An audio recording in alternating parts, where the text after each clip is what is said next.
नमस्कार, जय डुग्गर, जय मां बोली। तुस दिक्खा करदे हो गुलिस्तान डोगरी खबरें गी ते अ'ऊं आं तुंदे कन्नै प्रियंका चौधरी ते अज्ज अ'ऊं तुंदे आस्तै लेइयै हाजिर आं ऑपरेशन डोगरी शब्दें दा।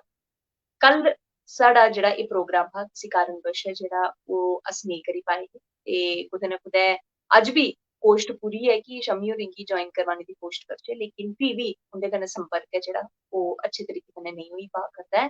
ते जेह्दे गित्तै अ'ऊं तुंदे सारें शा माफी जरूर मंगङ ते अज्जै दे शब्द दी जेकर अ'ऊं गल्ल करां ते अज्ज अ'ऊं बार-बार जिकर करा करनी ऐ इक्कै शब्द दा जेह्दा नांऽ ऐ अ'ऊं ते अ'ऊं जेह्ड़ा ऐ ओह् साफ तौर उप्पर अज्ज दा शब्द ऐ जिसी डिनोट करने आस्तै अस केईं बारी गलाने होन्ने डोगरी च अक्सर अस गलाने होन्ने कि अ'ऊं उत्थै चली आं हिंदी च अस गलाने होन्ने मतलब मैं उत्थै जा नी या फिर मैं उधर जा रही हूँ या मैं ये कर रही हूँ ते जेकर एह् गल्ल करचै कि डोगरी दी ते डोगरी च अक्सर इस शब्द गी अस अ'ऊं करियै गलाने होन्ने कि अ'ऊं एह् कीता केईं बारी सानूं साढ़ी माता पुछदियां घर कि जे कोई भुल चुक होई ऐ कोई गलती होई ऐ कि एह् भला कुन कीता ते जिस पुत्तर ने जिस धी ने ओह् कीते दा होंदा ते ओह् अपना नांऽ ते निं लैंदा लेकिन फ्ही बी मनै मनै च उसी एह् ते जरूर पता होंदा कि एह् अ'ऊं कीते दा ऐ ते गलाने दा तात्पर्य एह् ऐ कि अज्जै दा शब्द बड़ा लौह्का जेहा शब्द ऐ ते गल्ल करचै शम्मी होरें गी पोस्ट ते अस पूरी करा करने इ'नेंगी ज्वाइन कराचै लेकिन फ्ही बी इं'दे कन्नै संपर्क ऐ जेह्ड़ा ओह् नेईं होई पा दा ऐ ते